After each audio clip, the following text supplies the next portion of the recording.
Captain Shivangi Singh کا کسی جگہ پر ذکر نہیں ہے، اور یہ وہی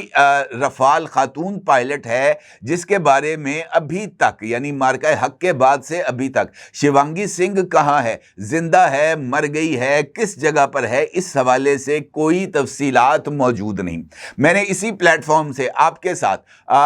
انڈین پائلٹس کا ایک ڈیٹا بھی شیئر کیا تھا، جس میں نے آپ کو بتایا تھا کہ کون کون سا پائلٹ کس کس جہاز میں سوار تھا، اس کا نام کیا تھا، اس کا بیچ نمبر کیا تھا، اور اس وقت اس کی کنڈیشن کیا ہے۔ میں نے ان میں سے چند پائلٹس کا نام آپ کے ساتھ شیئر کیے تھے جو کہ پاکستان کی طرف سے طیاروں کو تباہ کیے جانے کے بعد مارے گئے تھے، اور چند زخمی تھے جو مختلف ہاسپٹلز میں انڈیا کے موجود تھے۔ یہ جو فہرست سامنے آئی ہے انڈین پائلٹس کی، حیران کن بات یہ ہے کہ وہ پائلٹس جو کہ جن کے جہاز تباہ ہوئے اور وہ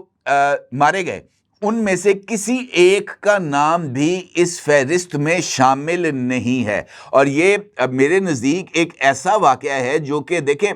فوجی چاہے وہ کسی بھی ملک سے لڑا ہو، وہ اپنے ملک کا دفاع کر رہا ہوتا ہے، اور اس کی طرف سے اپنی جان کی جو قربانی ہے اس کا اعتراف کیا جانا بہت ہی زیادہ ضروری ہوتا ہے، کیونکہ اس کے نتیجے میں آپ انفیکٹ اس بات کو اکنالج کرتے ہیں کہ اس نے اپنے ملک کے لیے جان دی، بے شک وہ ہمارا دشمن تھا۔ آپ نے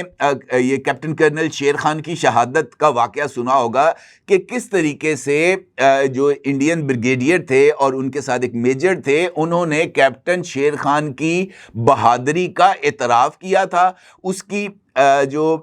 شہید کی جو میت تھی اس کو گارڈ آف آنر دیا تھا، اس کو سیلیوٹ کیا تھا، اور اس کی جیب کے اندر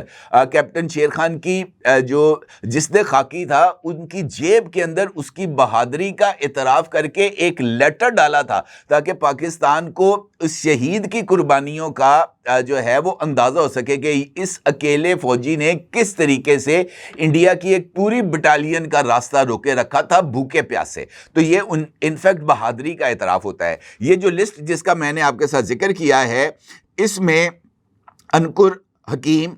مانو بھاٹیا، یاسر فاروقی، ورن بھوج، انوراج سنگھ، عمر براؤنی، دیپک چوہان، کونال وشواس، روپک رائے، دیوندرا مینک پلوی، دیپکا ڈوگرا، روندر کمار، ادریش گپتا، ابھے سنگھ، امندیپ سنگھ، خوشتبوش، پتہ نہیں یہ کیا نام ہے، ویوک چودھری، پرکاش شرما، اور اس طرح کے کافی نام موجود ہیں۔ یہ جو 26 نام ہیں، لیکن ان میں وہ تمام لوگ موجود نہیں ہیں، ان کے نام موجود نہیں ہیں اسکواڈرن لیڈر شیوانگی سمیت جن کی جان گئی ہے، اور یہ ایک انڈیا کے لیے بڑا ہی میرے نزدیک ایک افسوس کا مقام ہے۔ اگرچہ آج لال قلعے کے اوپر بھی تقریب ہوئی ہے، وہاں پر نریندر مودی نے خطاب کیا ہے، اس خطاب کو ایک مرتبہ پھر انہوں نے پاکستان کے خلاف دھمکی امیز لب و لہجہ اختیار کیا، پاکستان کو سبق سکھانے کا انہوں نے اعلان کیا، بہت ساری اور انہوں نے باتیں کی۔ البتہ یہ بات ان کے وہ فوجی جنہوں نے ان کے ملک کے لیے جان دی، اس کے حوالے سے کوئی ذکر نہیں ہے، اور جو میرے نزدیک ایک افسوسناک مقام ہے۔ البتہ پاکستان نے اب یہ جو تقریب تھی، اس میں ونگ کمانڈر رضوان الحق کو واضح طور پر جو پرائم منسٹر ہے انہوں نے روکا بھی، اور انہوں نے ان کا تعارف بھی کرایا۔ اسی طریقے سے بلاری ایئر بیس کے اوپر انڈین اٹیک میں شہید ہونے والے اسکواڈرن لیڈر عثمان کے جب جو فادر اور ان کی وائف جب ان کے لیے اعزاز لینے آئے تو وزیر اعظم نے ان کو گلے سے لگایا، ان کی قربانیوں کا اعتراف کیا، اور کہا کہ شہید کی جو قربانی ہے وہ رائے گاہ نہیں جائے گی، وطن عزیز جو ہے وہ مضبوط اپنی بنیادوں کے اوپر استوا رہے گا۔ اسی طریقے سے پاک فضائیہ کے 7 افسران کو ستارہ بصالت دیا گیا۔ اسی طریقے سے جو ہے وہ 23 کو تمغہ بصالت کا اعزاز عطا کیا گیا، اور دیگر جو فوجی ہیں ان کو بھی 448 افسران اور جوانوں کو بھی مارکہ حق میں خدمات سر انجام دینے پر جو ہے وہ ان کو مختلف اعزازات سے نوازا گیا۔ یہ ایک بڑی امپورٹنٹ پیش رفت ہے۔ اب آتے ہیں اس سوال کا جس کا ذکر میں نے آپ کے ساتھ گفتگو کے آغاز میں کیا تھا کہ پاکستان نے، دیکھیں، ہر ایک مارکہ جو بھی ہوتا ہے وہ آپ کے لیے چند چیزوں کو واضح کرتا ہے۔ ایک بات اسٹیبلش ہو گئی ہے اس ساری صورتحال میں 6 اور 7 مئی کی درمیانی شب، 9 اور 10 مئی کو، کہ آپ کا جو دشمن ہے وہ آپ کے اوپر اٹیک کرنے کے لیے یا اپنے جو اس کو زخم ملے ہیں ان کا بدلہ لینے کے لیے وہ موقع کی تلاش میں ہے، اور وہ یہ جو ہے نا ٹلے گا نہیں جب تک یہ ایک اور جنگ نہیں ہوگی، اور وہ جنگ اس مرتبہ جو ہوگی وہ خاصی حد تک فیصلہ کن ہوگی۔ وہ پنجابی کہتے ہیں نا، یا آپ ہیں نہیں یا گاہک ہے نہیں، اس طرح کی سچویشن ہوگی، یا ہم نہیں یا وہ نہیں یا دونوں نہیں۔ اس کے علاوہ اور اس جنگ کا جو کہ اب ہونے جا رہی ہے اس کا کوئی اور رزلٹ سامنے نہیں آ سکتا، یہ بات طے ہے۔ اب اسی حوالے سے جو امپورٹنٹ پیش رفت ہے میرے نزدیک اس لڑائی میں جو ہم نے لڑی ہے، اس کا ایک سبق یہ ہے کہ پاکستان کو اپنے دفاع کے لیے جو ہے وہ ہر لمحہ تیار رہنا ہے، اور اس کے ساتھ ساتھ اپنی جو ڈیفنس کیپیبلٹیز ہیں اس میں بھی اضافہ ہمیں کرنا ہے، اور یہی وجہ ہے کہ راکٹ فورس کا قیام عمل میں لایا گیا۔ اس کانفلکٹ نے پاکستانی فوج کو اس حقیقت سے روشناس کرایا ہے کہ روایتی جنگ کے دوران طویل فاصلے تک مار کرنے والے راکٹس اور گائیڈڈ میزائلز کے مؤثر استعمال کو یقینی بنانے کے لیے، اہداف کے تعین کے لیے آپ کے پاس ایک ایسی کمانڈ ہونی چاہیے جو ضرورت کے مطابق، صورتحال کے مطابق دشمن کو جواب دے سکے، اور اسی لیے یہ جو راکٹ کمانڈ فورس ہے یہ قائم کی گئی ہے تاکہ جنگی حالات کے اندر فوری فیصلے کیے جا سکے۔ اور یہ بات بھی ثابت ہوئی ہے کہ جس طرح پاکستانی ایئر فورس نے انڈین ایئر فورس کو مفلوج کر دیا تھا، بالکل ویسے ہی پاکستان کا جو میزائل ڈیفنس تھا جو پاکستان نے کیا ہے انڈیا کے اوپر اٹیک فتح 1 اور فتح 2 سے، اس نے بھی اس بات کو اسٹیبلش کیا ہے کہ پاکستان کی طرف سے کیے جانے والا یہ اٹیک نہ صرف مؤثر تھا بلکہ انڈیا کے لیے مہلک بھی تھا، اور اس کے ساتھ ساتھ پاکستان نے جو ایڈوانس جنگی حکمت عملی اپنائی تھی جس میں الیکٹرانک وارفیئر کے ساتھ ساتھ سائبر وار بھی شامل تھی، اس نے انفیکٹ اس گیم کو پاکستان کے حق میں پلٹا تھا، کیونکہ اس سائبر وار کے نتیجے میں انڈیا کا جو کمانڈ سسٹم تھا وہ مکمل طور پر چوک ہو کے رہ گیا تھا اس وقت تک جب تک پاکستان کا اٹیک جاری رہا تھا، اور پاکستان کا وہ اٹیک اتنا اگریسو اٹیک تھا، پاکستان نے اتنے فتح 1 اور فتح 2 میزائل مارے تھے کہ ان کے پاس اس بات کا کوئی جواب نہیں تھا کہ وہ اس کا رسپانس کیسے کرے، ماں سوائے اس کے کہ وہ مختلف ڈورز کو ناک کرنے پر مجبور ہو گئے کہ ہماری سیز فائر کراؤ، اور پھر اس سیز فائر کے لیے امریکہ سے بھی رابطہ کیا گیا، سعودی عربیہ سے بھی رابطہ کیا گیا، UAE سے بھی رابطہ کیا گیا کہ جناب آپ یہ رول پلے کریں، اور پھر وہ سیز فائر ہوا۔ البتہ یہ بات اہمیت کی حامل ہے کہ پاکستان کے پاس عسکری نوعیت کے 2 شعبے ہیں، ایک ہے ہمارے پاس روایتی جسے ہم کہتے ہیں توپ خانہ آرٹلری، دوسرا ہے ہمارے پاس اسٹریٹجک کمانڈ فورس۔ یہ جو اسٹریٹجک کمانڈ فورس ہے یہ بنیادی طور پر غیر روایتی ہتھیاروں کو کنٹرول کرتی ہے، یعنی اگر کوئی ایسی صورتحال آ جائے خدا نہ خواستہ سامنے جہاں پر غیر روایتی یعنی نیوکلیئر ویپنز کو استعمال کرنے کی ضرورت پڑے، تو پھر یہ جو کمانڈ فورس ہے جو کہ اسٹریٹجک پلان ڈویژن کے تحت کام کرتی ہے، جن کا واحد اختیار یہ جو نیوکلیئر اٹیک ہے اس کا جواب دینا یا نیوکلیئر اٹیک کرنے کی منظوری دینا ہے، یہ نیشنل کمانڈ فورس اس کے تحت کام کرتی ہے۔ ادروائز جو مختلف ایریاز رہ جاتے ہیں باقی، اس کے لیے جو افواج پاکستان کے سپہ سالار ہیں ان کے احکامات پر ہی عمل درآمد کیا جاتا ہے۔ اسی طریقے سے یہ جو کمانڈ کا قیام ہے یہ انفیکٹ جو ہے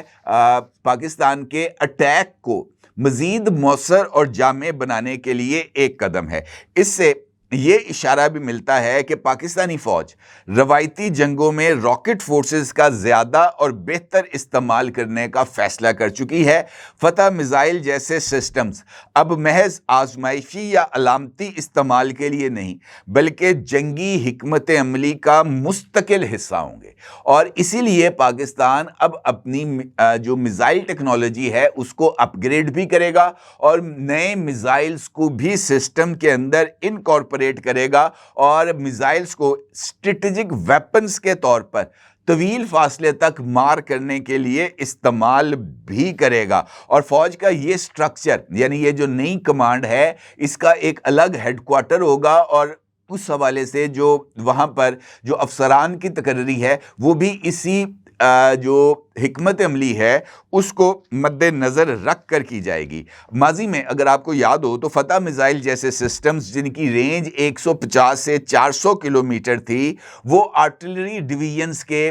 تحت کام کرتے تھے۔ اب چونکہ میزائلز کی رینج میں بھی اضافہ ہو گیا، پاکستان کے پاس اب مختلف سسٹمز موجود ہیں، ہدف میزائل سے لے کر ابابیل میزائلز تک پاکستان کے پاس سسٹمز موجود ہیں، لیکن ان میں مزید اپ گریڈیشن کی ضرورت ہے۔ جس طرح پاکستان کو ہائپر سونک میزائلز کو اب تیار کرنا ہے، ملٹیپل وار ہیڈز لے کے جانے کے لیے پاکستان نے فتح 4 جو ہے وہ تیار کیا ہے، اسی طریقے سے بابر 3 پاکستان نے میزائل تیار کیا ہے جو اسٹیلتھ ٹیکنالوجی کا حامل ہے۔ تو اس کا مطلب یہ ہے کہ پاکستان اپنے میزائل پروگرام کو اب اور زیادہ وسعت دے گا، اور اس کی اہمیت کا اس مارکے سے احساس ہو گیا۔ دوسرا امپورٹنٹ فیکٹر میرے نزدیک اس لڑائی کا جو ہے وہ یہ نتیجہ نکلا ہے کہ پاکستان کو اب اپنے ڈیٹرنس اور اس ڈیٹرنس کے ساتھ ساتھ جو انفارمیشن سسٹم ہے، خاص طور پر سیٹلائٹ انفارمیشن سسٹم، اس کے لیے زیادہ فوکس کرنا پڑے گا۔ پاکستان نے اب تک ابھی ریسنٹلی یکے بعد دیگرے 2 ارتھ سینسنگ جو سیٹلائٹس ہیں وہ لانچ کیے ہیں۔ اس کے ساتھ ساتھ چائنا کا جو بائیڈو سیٹلائٹ سسٹم ہیں جو چل رہے ہیں، وہ پاکستان کو 24/7 انہوں نے پاکستان کی مدد کی ہے اس مارکہ حق آپریشن بنیان المرصوص کے دوران، جس نے پاکستان کو دشمن کی ریئل ٹائم پوزیشنز اور ان پوزیشنز، لوکیشنز، اٹیکس کے لیے تیاریاں، اس حوالے سے پاکستان کو مسلسل اپڈیٹ کیا۔ اب اس طرح کے سسٹمز کو پاکستان کو از خود بھی تیار کرنا ہے تاکہ وہ اس جو انفارمیشن ہے، سیٹلائٹ بیسڈ انفارمیشن، وہ اس میں آگے بڑھ سکے۔ اس حوالے سے یہ خوشخبری ہے کہ پاکستان انشاءاللہ دسمبر کے اندر، اس سال دسمبر میں ایک نیا سیٹلائٹ لانچ کرنے جا رہا ہے، آلدو کہ وہ بھی چائنیز جو سیٹلائٹ لانچرز ہیں وہاں سے لانچ کیا جائے گا، لیکن یہ جو سیٹلائٹ پاکستان اب لانچ کرنے جا رہا ہے وہ سیٹلائٹ بنیادی طور پر بہت سارے پرپزز کو سرو کرے گا، جس میں یہ والی جو صورتحال میں نے ابھی آپ کی خدمت میں رکھی ہے کہ ریئل ٹائم انفارمیشن ود جسے ہم کہہ سکتے ہیں کہ ہائی کوالٹی امیجز، وہ پاکستان کو شیئر ہو جائیں گی انشاءاللہ دسمبر سے، اور یہ پاکستان اور پاکستانی عوام کے لیے یقینی طور پر بڑی ہی امپورٹنٹ خبر ہے۔ اس کے ساتھ ساتھ جو پاکستان کا میزائل ڈیفنس سسٹم ہے، اب دیکھیں کہ اگر آپ نے دیکھا ہو تو اب جو لڑائیاں ہیں اس کے لیے دشمن کے اٹیک کو کاؤنٹر کرنا ضروری ہے، اور چونکہ ہمارے پاس بھی نیوکلیئر ارسنلز موجود ہیں، ہمارے دشمن کے پاس بھی موجود ہیں، اور ایٹمی میزائلز کو جج کرنے کے لیے پاکستان میں اگر انڈیا سے ایٹمی میزائل آتا ہے پاکستان کی طرف جس کے اندر نیوکلیئر وار ہیڈز موجود ہیں، تو اس کو چیک کرنے کے لیے جو ہمارے پاس ٹوٹل ٹائم ہے اس کو ڈیڈکٹ کر کے اس کے بارے میں پلاننگ کا، وہ محض 45 سیکنڈز ہیں۔ انڈیا سے اگر میزائل فائر ہوگا پاکستان کی طرف آئے گا تو ہمیں 45 سیکنڈز کے اندر، یعنی 1 منٹ سے بھی کم ٹائم کے اندر ہمیں اس بات کو اسیس کرنا ہے کہ یہ میزائل جو آ رہا ہے اس کے اندر کنونشنل وار ہیڈز ہیں یا اس کے اندر نیوکلیئر وار ہیڈز ہیں۔ تو اس کو روکنے کے لیے دیکھیں، اگر میزائل ایئر میں پھٹے گا ایٹمی میزائل تو اس کے نتیجے میں تابکاری ہوگی، لیکن وہ تابکاری ہیروشیما اور ناگاساکی جیسی خطرناک نہیں ہوگی، اور اس تابکاری کے اثرات بہت جلد ختم ہو جاتے ہیں آیوڈین وغیرہ اس طرح کی چیزوں کو استعمال کر کے۔ لہٰذا اس کے لیے ضروری ہے کہ ہمارے پاس high tech missile defence system ہو۔ پاکستان کا چونکہ 70% اکوپمنٹ چائنا بیسڈ ہے، اور مختلف پابندیوں کی وجہ سے پاکستان فرانس سے یا یورپ سے یا امریکہ سے اسلحہ نہیں خرید سکا، تو پاکستان نے چائنا سے ہی اپنے لیے جو اپنی مطلب کہ اپنی ضرورت کے مطابق جو ہتھیار ہیں وہ خریدے۔ اس وقت پاکستان کے پاس HQ-9 میزائل ڈیفنس سسٹم موجود ہے۔ البتہ پاکستان کو اس میزائل ڈیفنس سسٹم میں ترقی دینی ہے، اور Pakistan HQ-19 missile defence system China سے لے رہا ہے، جو کہ جدید ترین میزائل ڈیفنس سسٹم جو اس وقت دنیا میں موجود ہے، امریکہ کے پاس ہے، اسرائیل کے پاس ہے، وہ ہے تھیڈ میزائل ڈیفنس سسٹم۔ یہ جو HQ-19 ہے یہ تھیڈ میزائل ڈیفنس سسٹم کے برابر بلکہ کئی موقعوں پر اس سے اوپر کا نظام ہے۔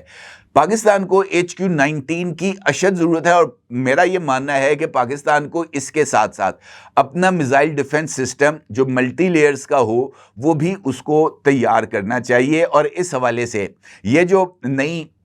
کمانڈ فورس بنائی گئی ہے، راکٹ کمانڈ فورس، میرا خیال یہ ہے کہ اس کی ترجیحات کے اندر اس طرح کی جو سچویشن ہے وہ بھی ڈیفینیٹلی ہوگی، اور اس کے بغیر ہم دشمن کا مقابلہ نہیں کر پائیں گے، خاص طور پر نیوکلیئر میدان میں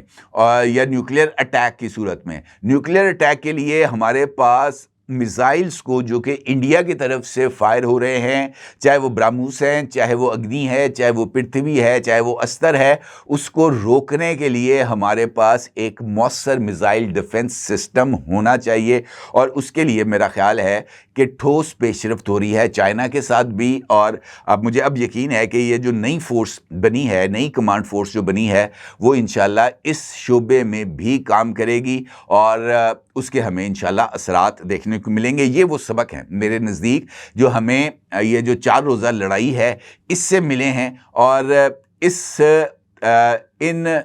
یہ جو سبق ہے اس سے جو ہے نا وہ ہمیں اپنے لیے ان سبق کے بعد کوئی نئی اور بہتر حکمت عملی بنانا ہے، جس کے لیے پاکستان کی فوج، پاکستان کی ریاست جو ہے وہ کام کر رہی ہے، اور ہمیں اس کی مکمل طور پر حمایت اور پشت پناہی کرنی چاہیے۔ اپنے رائے کا ضرور اظہار کیجیے گا۔ آپ کا بہت شکریہ۔ اللہ حافظ۔